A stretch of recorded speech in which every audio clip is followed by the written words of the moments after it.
bee, Pete the Bee.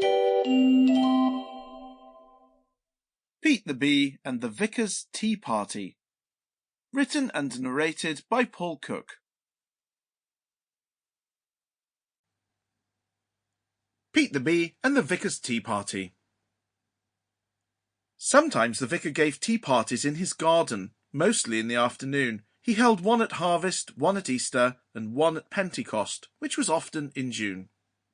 The farmer and his family were never invited, but only those from the church would be there, the sexton, the organist, the bell-ringing team, and the gossiping old woman who put on the church fair.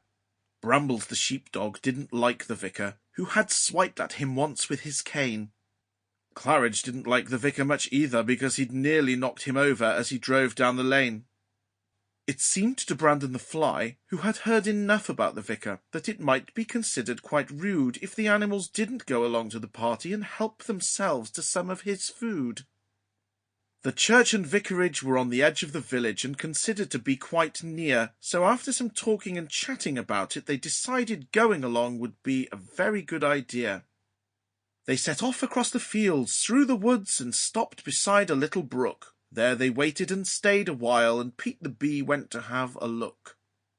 The party was organised by the vicar's haughty wife, who looked down her nose at everyone, and had never done a day's work in her life.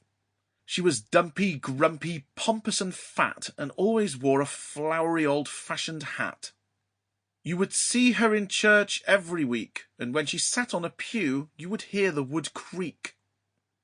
Pete's friends were still waiting beside the brook and were wondering how long that bee had been gone. When Pete returned, they listened and learned that there was lots of food for everyone.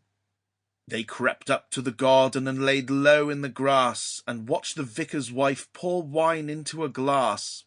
There was wine made from damsons, from elderflower and cherries, and a big plate of cakes covered in berries.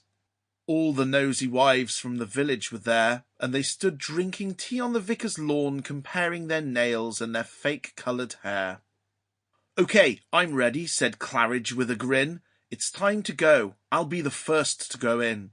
And with that, Claridge crept stealthily around the lawn's edge, always staying low and close to the hedge.